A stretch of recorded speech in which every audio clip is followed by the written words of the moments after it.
What's up, YouTube? Um, Today, let's talk about global warming. Specifically, why it's irrelevant. And I know a lot of you guys are going to be like, what? Irrelevant? Irrelevant? It can't be irrelevant. Have you seen the statistics? And no. Why haven't I seen the statistics? Because it's irrelevant. The statistics don't matter.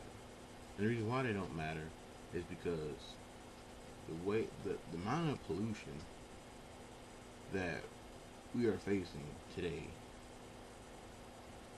is pretty much all the excuse that we need to start going more towards, I guess, say, environmentally friendly direction. Because, if you just look at our agricultural system, it's atrocious. Like we're growing a lot of food, we really are, but that food is very low in quality, very low in nutrition. The environmental effects are massive, health effects as well. It is basically we're gonna have to switch how we do everything eventually anyway. So it's like, why argue a point that no one cares about, or why argue a point that no one can see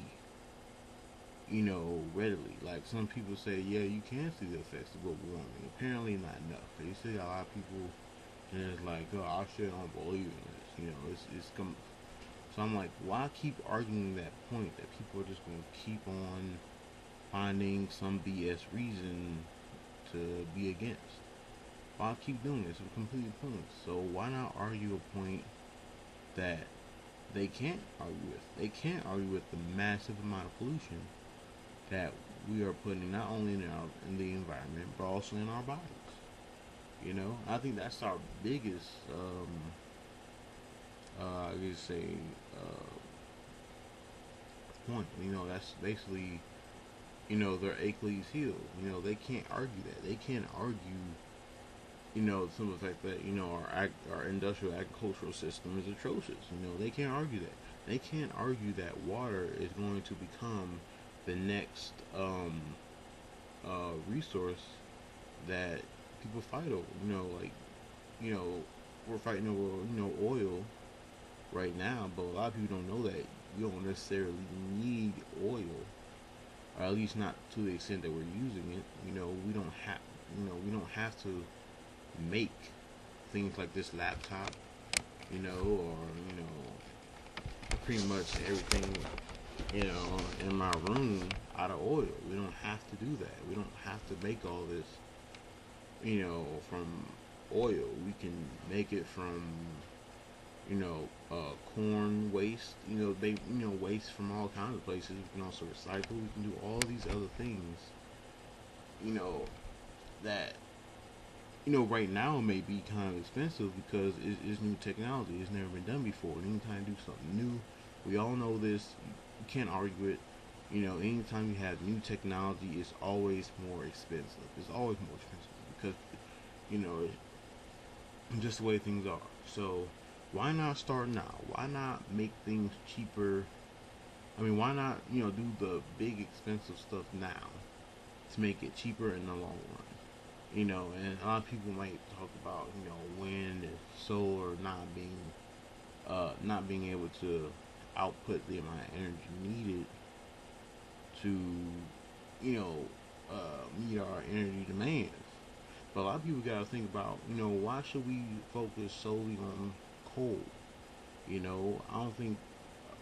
I think this is a mistake to focus only on coal. I know we have other resources that people depend on, and that's great. I think anyone who says, "Oh, we shouldn't invest in solar or wind because it's not going to be, I guess, say as abundant as coal," and like you have coal plants pretty much in like every state, you know, and almost every city relies on coal. If you look at Los Angeles, if they run out of coal, pretty much, I mean not Los, I'm sorry, Las Vegas, if they run out, their whole entire operation just depends on coal. If coal runs out, Vegas is through. You know, so as we all know, coal is a non-renewable resource. You can't rely on coal in the long run. So why keep relying on it? So like I said, I know it's expensive now.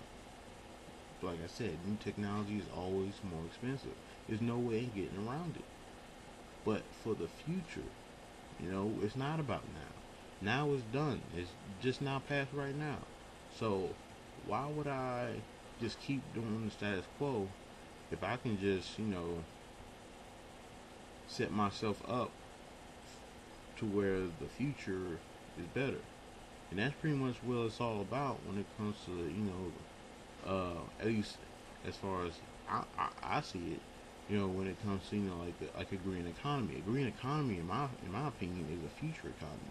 It's more efficient, and also when it comes to energy, you know, a lot of our energy demands are unnecessary energy demands.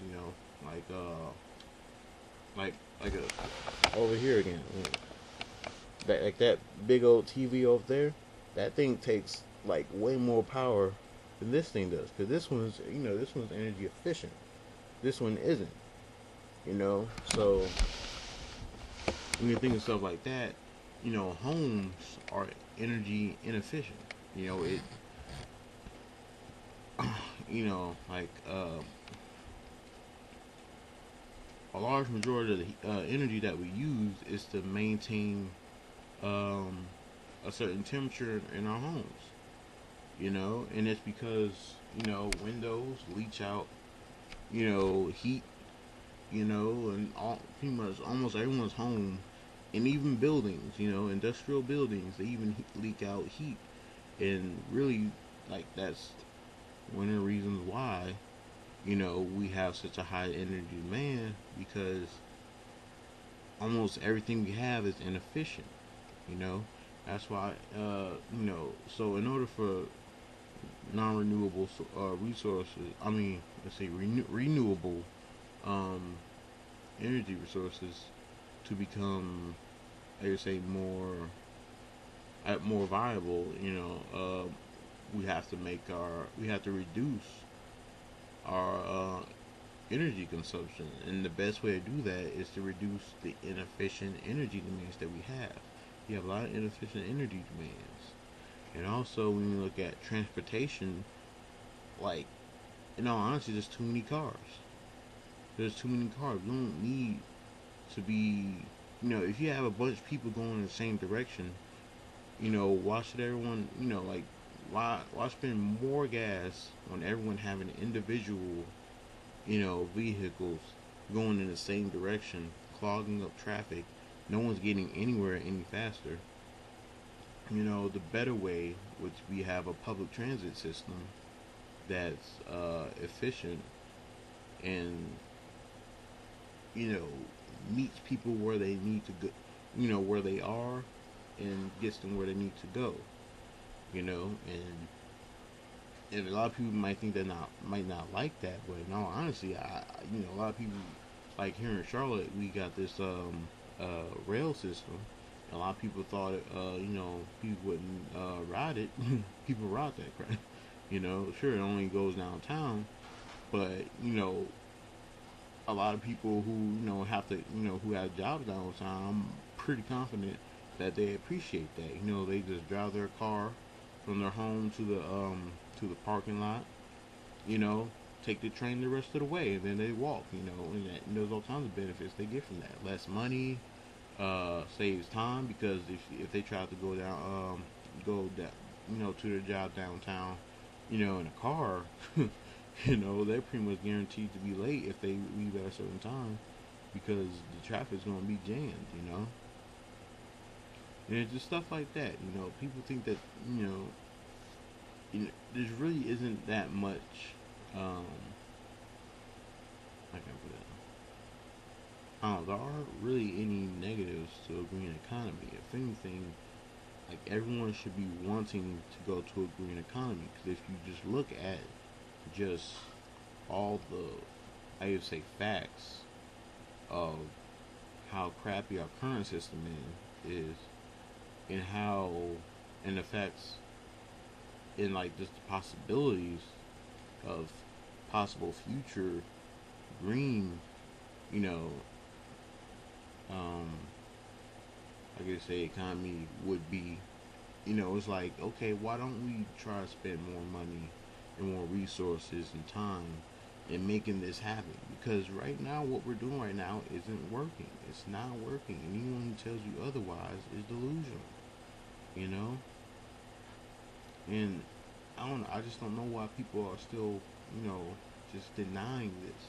Now, you don't have to believe in global warming to just see that, hey, we don't really need to be doing all this. All this is unnecessary.